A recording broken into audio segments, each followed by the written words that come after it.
कोणतंही सरकार नव्हतं, हे उपजत आहे. हे सरकार आदिवासींचं सरकार हे उपजत आहे. ज्या नोकऱ्या आम्हाला मिळायला पाहिजे, ज्या आम्ही स्वतःच आमच्या क्षेत्रात मिळायला पाहिजे, आज आदिवासी पेसा क्षेत्रामध्ये आदिवासी 5व्या अनुसूचित क्षेत्रामध्ये ज्या काही 17 संवर्ग नोकऱ्या आहेत आणि त्या नोकरीवर जे कोणी बाहेरचे नोकरदार आहेत, मी सगळ्यांना या ठिकाणी एक सूचना करतोय. जे काही गावचे सरपंच आले असतील, जे पण कोणी लीडर आले असतील, जे संघटनेचे अध्यक्ष आले असतील, कार्यकर्ते आले असतील, बांधवांनो पहिला आपल्या गावकऱ्यांना जागृत करा आणि आपल्या ग्रामसभेमध्ये एक ठराव मंजूर करा. पहिली गोष्ट, आपल्या निवडणुकीवर बहिष्कार टाका.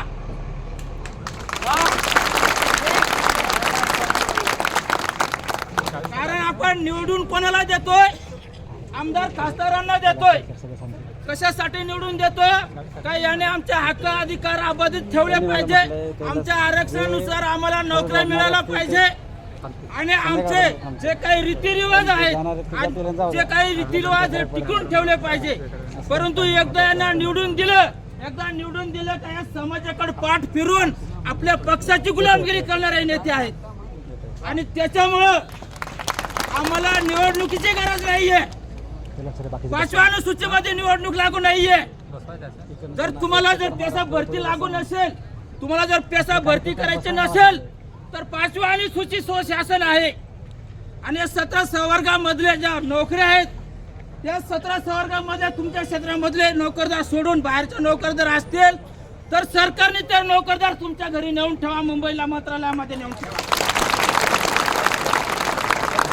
5व्या अनुसूची मधले नोकरदार सोडून बाहेरचे नोकरदार जे आहेत त्यांनी डायरेक्ट नोकऱ्या सोडा. सरकारने त्यांच्या आपल्या ऑफिसमध्ये जमावा, आपल्या भागामध्ये ठेवू नका त्यांना नोकरीला. बाहेरचे ग्रामसेवक असतील, तलाठी असतील, शिक्षक असतील, कोणी पण असेल बाहेरचे, फक्त 5व्या अनुसूची आणि पेसा काय आपल्या क्षेत्रातले सोडून बाहेरचे जेवढे असतील त्यांना म्हणा, बाबांनो ग्रामसभेनुसार ठराव झालाय, तुम्हाला आम्ही एक निवेदन देतोय, सरकारला पण ते निवेदन द्या. तुम्हाला नोकरीतून आम्ही मुक्त करतो, तुम्ही सरकारला जाहीर सामील व्हा, सरकारला रिपोर्ट करा, तुमच्या ऑफिसला रिपोर्ट करा का आम्हाला गावामध्ये ग्रामसभेनुसार नोकरीवर बंदी केलेली आहे आणि आम्ही आता सरकारचे जे काही तुमचं ऑफिस असेल तिथं जमा व्हा आणि त्या जागेवर आपला माणूस उभा करा नोकरी. कशाला नोकऱ्या मागायच्या सरकारकडे? कशाला आंदोलन करायचं? स्वशासनमध्ये 5व्या अनुसूचीमध्ये जर आमचे हक्क आहे, जर त्याच्यावर सरकारने 5व्या अनुसूचीनुसार आणि आपल्या राज्यपालांनी जर एक JR काढलेला आहे, तो JRची तोडमोड करून, पेसा भरतीची तोडमोड करून जर आमच्या नोकऱ्या घालवत असतील तर आम्हाला तुमच्या नोकऱ्या सुद्धा घालवता येतात. आम्हाला सुद्धा आमचा अधिकार आहे. 5व्या अनुसूचीनुसार आमच्या क्षेत्रामध्ये आमचेच नोकरदार पाहिजे. तुमचे नोकरदार तुमच्या ऑफिसला जमा करा. काहीच गरज नाही तुमच्या नोकरांची.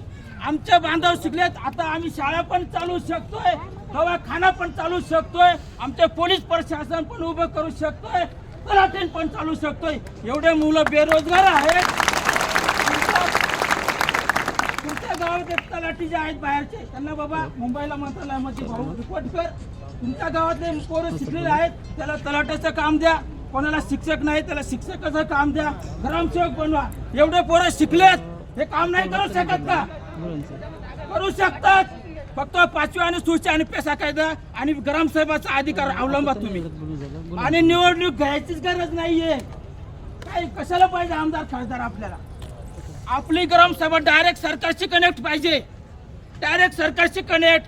ग्रामसभा जो निर्णय घेईल ते सरकारने ऐकायचा. जो निधी आहे तो ग्रामपंचायत मध्ये ग्रामसभेनुसार खर्च झाला पाहिजे.